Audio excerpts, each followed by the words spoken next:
একটা সিম্পল পোলাও রান্না করব আজকে। এটা আমি একটা রেসিপি দেখেছি, তো আমি নিজে ওভাবে কখনো ট্রাই করিনি, তো আজকে একটু ট্রাই করতেছি। সেটা হচ্ছে যে পানিতে ফুটিয়ে যেটা মানে পোলাওটা না ভেজে যেটা একদম সাদা হয়, আমার কাছে বেশ ভালো লাগতেছে। তো আদা রসুন সব দিয়ে দিলাম। আর একটা যেটা কথা বলবো, যে এই যে সবাই গার্মেন্টস গার্মেন্টস বলে দৌড়ায় সবাই, এই যে হেল্পিং হ্যান্ড খালার এখন ইদানিং এত অভাব বা তাদের এত ডিমান্ড, কিন্তু এই যে একটু চিন্তা করে দেখেন, যারা গার্মেন্টসে যায় তাদের কিন্তু থাকা খাওয়া পড়া সব কিছু তাদের নিজেদের উপরে।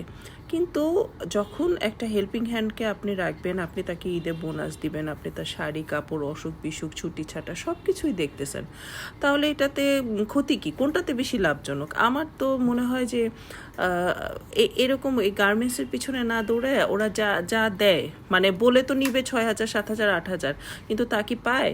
অর্ধেক টাকা তো এদের হাতেই থাকে। তো পানিটা বলক উঠলে এর মধ্যে আমি ঘি, একটু গুঁড়া দুধ আর সব ধরনের মশলা আপনাদের সামনেই দিয়েছি, এগুলো দিয়ে ভালো করে ফুটিয়ে এর মধ্যে আমি চালটা দিয়ে দিব। এই হচ্ছে আমার সিম্পল পোলাও। আর এই পোলাওয়ের ফাঁকে আমি আপনাদের সাথে যেই মানে প্রয়োজনীয় কথাটা বলতে আসছি, এই খালারা কিন্তু নিজেরাই বলে যে কি দরকার গার্মেন্টসে যাওয়ার, গার্মেন্টসে যে এই নষ্টামি করা বা এই টাকা না পাওয়া, তারপরে তো হাজার হাজার ধরনের অকারেন্স আছেই।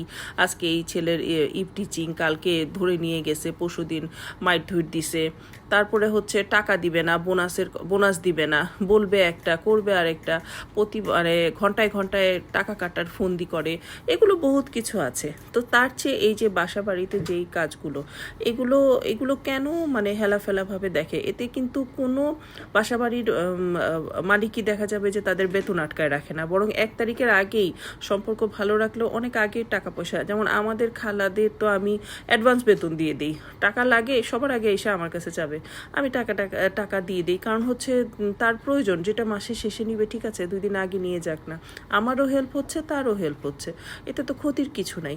এই গার্মেন্টসের পিছনে না ছুটে, যেহেতু আমাদের দেশে এটার রেওয়াজ যে আমরা হেল্পিং হ্যান্ড দিয়েই সব কিছু মোটামুটি বেশিরভাগ কাজ, মানে আমরা নিজেরা যাই করি তার সাথে আমাদের একটা হেল্পিং হ্যান্ড লাগে, তাহলে এই কাজটাতে কিন্তু তারা খুব লাভবান হতে পারে যদি তারা এটা মানে সুন্দরভাবে করে। আবার অনেক ধরনের ঝামেলাও আছে, এদের বাসায় ঢুকাইলে অনেক সময় দেখা যায় অনেক ধরনের অকারেন্স হয়, অনেক ইনফরমেশন লিক হয়ে যায়, তাতে বাসায় অনেক চুরিচামারি হয়ে যায়, অনেক ধরনের ডাকাতি হয়ে যায়, এটাও একটা রিস্ক।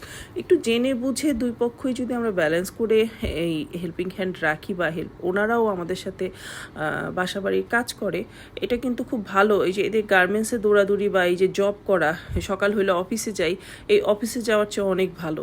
তাদের কি অফিস হয় সেটা তো আমরা খুব ভালো মতোই জানি, তারা নিজেরাও জানে, কিন্তু তাদের মন তো ওখানেই ঘুরবে।